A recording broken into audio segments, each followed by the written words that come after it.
यंदा 19 एप्रिल 2026 रोजी आलेली आहे अक्षय तृतीया. म्हणजेच कधीही क्षय न पावणारी, कधीही न संपणारी आणि म्हणूनच ह्या अक्षय तृतीया तिथीचं महत्त्व सुद्धा कधीही न संपणारच आहे.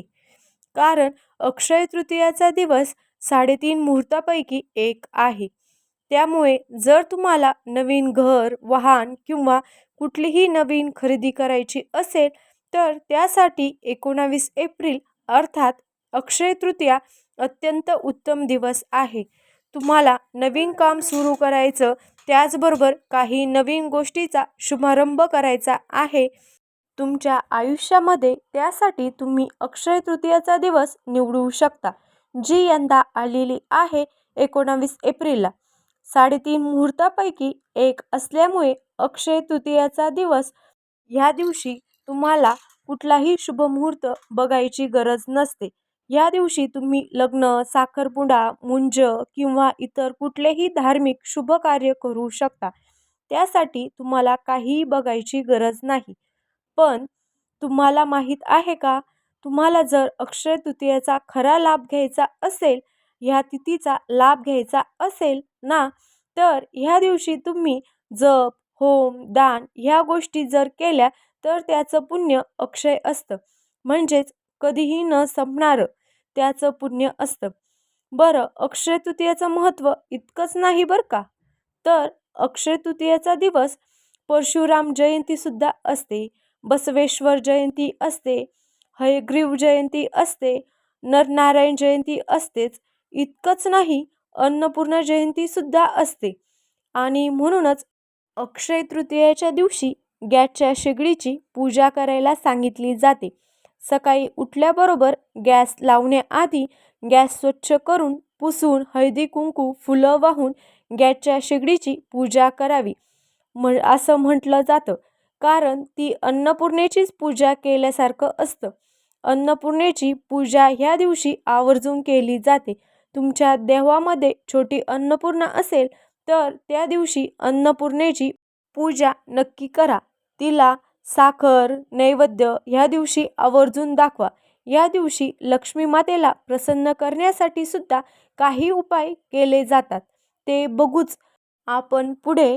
पण भगवान श्रीकृष्ण असं अर्जुनाला सांगतात की अक्षय तृतीया ही जी तिथी आहे, ह्या तिथीला करण्यात आलेले दान, हवन, तसंच देव आणि पितर यांच्याप्रती केलेले जे कार्य आहे ते कधीही व्यर्थ जात नाही.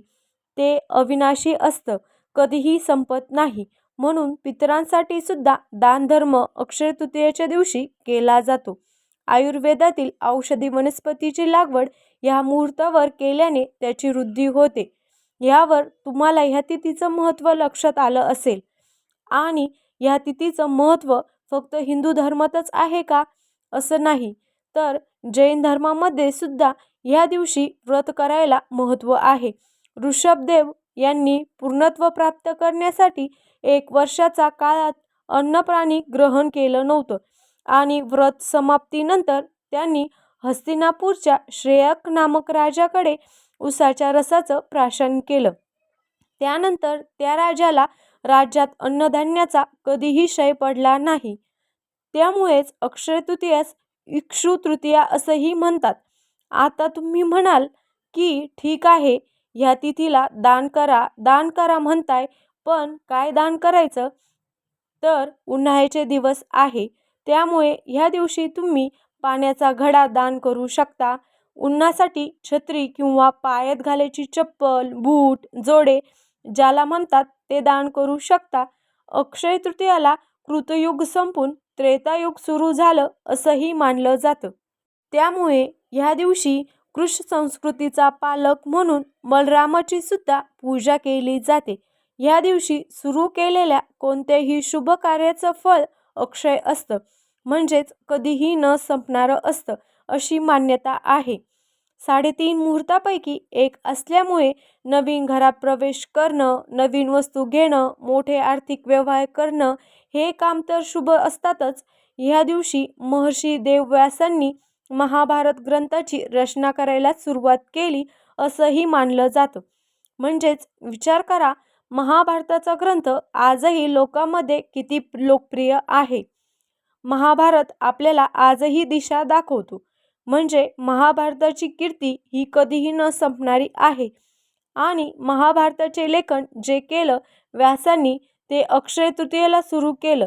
यावरूनच आपल्या लक्षात येईल की अक्षय तृतीयेला सुरू केलेलं काम हे किती लांबपर्यंत टिकतं. अक्षय तृतीयेच्या दिवशी जी उपासना करायची सांगितली जाते त्यामध्ये अजून एका गोष्टीचा समावेश आहे. आणि तो म्हणजे अक्षय तृतीयेच्या दिवशी आवर्जून भगवद्गीतेच्या 18व्या अध्यायाचं पठण करावं किंवा तो श्रवण करावं. कमीत कमी असंही मानलं जातं मंडळी, अक्षय तृतीया आपल्या आयुष्यात संपन्नता घेऊन येत असते. ती संपन्नता कायम आपल्या आयुष्यात टिकावी यासाठीच अक्षय तृतीयेच्या दिवशी दानधर्म, पूजा अर्चना केली जाते. जाता जाता आणखीन एक घटना ज्याचा महाभारतात उल्लेख आहे. महाभारतानुसार याच दिवशी भगवान श्रीकृष्णांनी पांडवांना त्यांच्या वनवासात अक्षय पात्र दिले होते. हे अक्षय पात्र म्हणजेच ते कधीही रिकामं होत नसायचं. कायम अन्नाने भरलेलं असायचं, ज्यातून पांडवांना अन्न मिळत असे. अनेक पौराणिक कथांचा संदर्भ ह्या अक्षय तृतीयेच्या तिथीचं महत्त्व समजावून सांगताना आपल्याला बघायला मिळतं.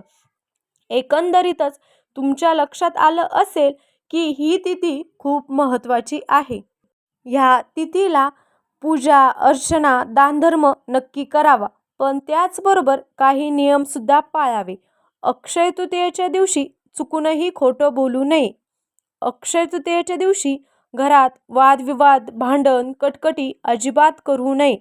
त्यामुळे आर्थिक नुकसान होते, माता लक्ष्मी नाराज होते.